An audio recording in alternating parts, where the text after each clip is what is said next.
As the world becomes more and more deeply polarized, it seems like it will only get harder and harder for all of us to cooperate on an international scale.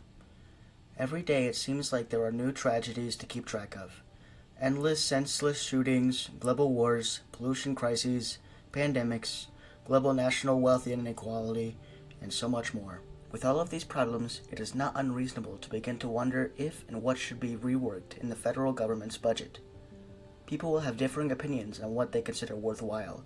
That is completely fine and is to be expected with everything in life. One section of budget cut suggestions that I have seen floated around before was to lessen the federal funding going towards NASA and to lower space exploration as a priority.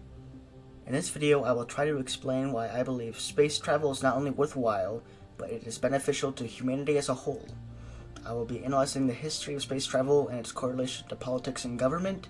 I'll be providing insights into how space travel will positively impact humanity in the long run. As I state in every video, I am not an expert in science or government, but I have done my best to accurately portray information that I've gathered from reputable websites and other sources. My sources will be linked in the description as always, and I hope you enjoyed the video. Firstly, I believe space travel to be important because it has proven to be one of the few things to bring all nations and peoples together. Even though the world is greatly polarized now, world tensions peaked during the Cold War in the mid to late 1900s, but instead of launching nuclear missiles towards each other, we launched rockets into space. And just like that, humanity turned a situation of mutually assured destruction into one that had billions around the globe watching in awe and inspiration. Although the space race was a period for the USA and the Soviet Union to show off and flex their muscles, there were some very wholesome connections formed. On the Apollo 15 mission to the moon, the crew brought a plaque that not only commemorated the accomplishments of American cosmonauts that lost their lives, but Soviet ones as well. This display of camaraderie showed that at the end of the day, we all share a connectedness with one another despite our differences.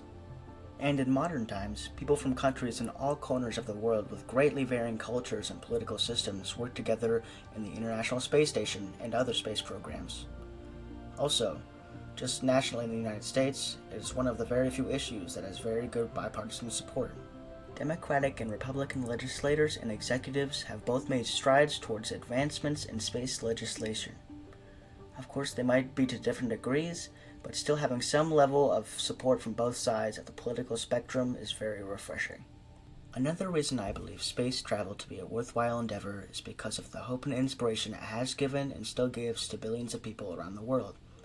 Something about jumping out into the great unknown and conquering tasks that used to seem impossible just resonates with lots of people worldwide. Space agencies should also continue to be funded because they actually invent and produce many tools and products that are commonly used in everyday life. NASA has greatly advanced technology in cordless power tools, air purifiers, GPS systems, and so much more. Even legislative changes come from NASA in the form of strengthening food safety. All of this, in my opinion, demonstrates that the fields of space and space travel are worthy of pursuing. Federal spending towards NASA provides people with inspiration, new technology, and improved quality of home life. I hope all of this information interested you as much as it did me, and thank you all for watching.